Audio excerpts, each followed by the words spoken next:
बहुत सारी कंपनी आई और भाग गई। कैसे मैं एस्क्लेपियस वेलनेस यानी संस्था पे भरोसा करूं? सही है सर। आज तक हिंदुस्तान के अंदर एक भी ऐसी कंपनी अगर आपने सुनी हो जो लीगल तरीके से चल रही थी, प्रोडक्ट बेस्ड कंपनी हो, ठीक है, जो ऑथराइज पैसा दे रही थी और वो भाग गई, एक का नाम बता दीजिए आप। आपने सैकड़ों बोला, हम आपसे product based company, legal company, एक का नाम बताइए जो भाग। पिछले डायरेक्ट सेलिंग जो है 1994 से हिंदुस्तान के अंदर है।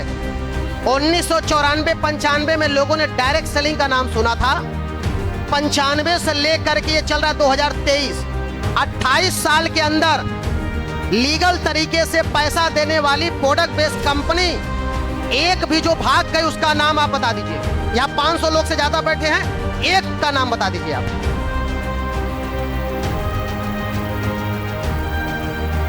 मेरी बात समझ में आ रही है? एक भी है? नहीं आएगी आपके ध्यान में। क्यों? इस बात को समझना है, क्योंकि हम आपको उत्तर ही दे रहे हैं सर। जब ये क्वेश्चन आपके सामने है तो सेम वही क्वेश्चन आपसे करिए जो मैं आपसे बोल रहा हूं कि एक भी प्रोडक्ट बेस्ड कंपनी का नाम बताइए जो लीगल तरीके से चल रही थी, प्रोडक्ट दे रही थी और वो कंपनी भाग गई। कोई है आपके दिमाग में? जितनी कंपनियां भागी हैं उसमें चेक कर लीजिए। इन्वेस्टमेंट प्लान था। कौन सा प्लान था? इन्वेस्टमेंट प्लान था, रियल एस्टेट का बिजनेस था, सैलरी प्लान था, और भागने के लिए ही आए थे। आप मुझे बताइए आरबीआई का नियम क्या है? पहले जो पैसा था वो बैंकों में 8 साल में डबल होता था, डाकखाना में 10 साल में। आज बैंक और डाकखाना दोनों जगहों पे पैसा कितने साल में डबल हो रहा है? 10 साल में। अच्छा, एक व्यक्ति आता और बोलता है कि भैया ऐसा है कि आप अपना 5 लाख रुपया लगा दीजिए और मैं आपको 2 साल बाद 10 लाख दूंगा। कितने साल बाद? 2 साल बाद। और जब 2 साल बाद वो 10 लाख देने की बात है तो आपको ये बात समझ में नहीं आती कि यार ये 5 का 10 जो है ये 2 साल में जाएगा। समझ में आनी चाहिए ना भाई। आरबीआई है, रिजर्व बैंक ऑफ इंडिया, जो पैसे को रेगुलेट करती है हिंदुस्तान के अंदर, उसने बोला 10 साल में पैसा डबल होगा। एक कोई दूसरी कंपनी आती है जिसको हिंदुस्तान में उस पैसे से कोई खास लेना देना नहीं है, वो आके बोलती है कि मैं तुम्हारा पैसा 2 साल में डबल कर दूंगा, और आप उस पर विश्वास करके 5 लाख दे देते हैं। और आप मुझे बताइए ये 5 लाख रुपए आपने बैंक में ना दे करके, डाकखाना में ना दे करके, 10 साल वाले नियम पे चला करके 2 साल वाले नियम पे चलाए, तो इसमें स्वार्थ किसका था? हाँ जी, स्वार्थ किसका था? खुद का ना। क्योंकि 5 का 10 किसको करना था? हमको। और 2 साल करना था। जब 5 का 10 हमें 2 साल में करना था और मुझे पता था कि इस तरह का कोई भी नियम हिंदुस्तान में नहीं है, लेकिन हमारा मन इतना लालची है और हम इतने स्वार्थी हैं, अपने खुद के लालच में हम पैसा लगाते हैं और जब डूब जाता है तो हरे रामा हरे कृष्णा खूब चिल्लाते हैं। समझ रहे हैं आप? क्योंकि पैसा कैसे डूबा आप सोच के देखिए, खुद की लालच में। वरना सर अगर आपको पैसा डबल ही करना था तो आप बैंक में रखते। कौन सा बैंक भाग गया पिछले 25-30 साल के अंदर? कौन सा डाकखाना भाग गया सर? है कोई? लेकिन अपने को कौन सा वाला मिलता है?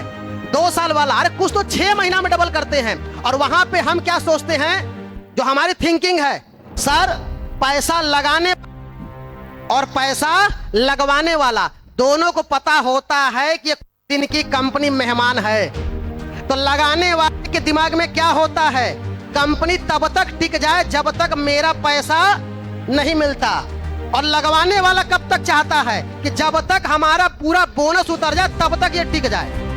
अगर मान के चलो तुमको 6 महीना में डबल होना है तो आप हमेशा जब सुबह पूजा करेंगे तो आप अगरबत्ती जला के भगवान के सामने कंपनी ये कितने महीने की दुआ मांगते हैं? 7 महीने की, क्योंकि 6 महीने में तुम्हारा डबल हो जाएगा।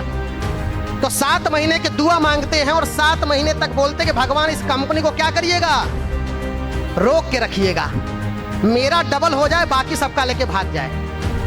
ये नई बात नहीं है, ये सबको पता है।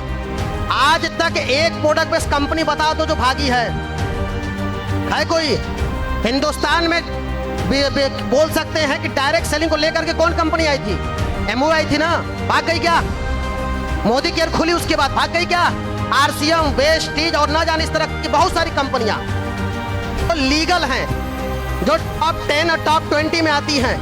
एक भी सिंगल कंपनी का नाम बताइए जो आपको पैसा देने से मना की हो, दूसरा जो आपको प्रोडक्ट देने से मना की हो, और तीसरा जो कुछ समय पहले भागी हो। एक भी है? नहीं है सर। मुद्दा क्या है सर? अगर कोई भी प्रश्न करता है तो आप उसके प्रश्न को सुनिए और फिर उसका प्रश्न पूछने की कोशिश कीजिए। और ध्यान रखिएगा सर, डायरेक्ट सेलिंग के इंडस्ट्री के अंदर सबसे बड़ी विडंबना क्या है कि लोगों के पास एजुकेशन नहीं है, लोगों के पास इंफॉर्मेशन है। क्या है सर? इंफॉर्मेशन का मतलब सुनना, सुना है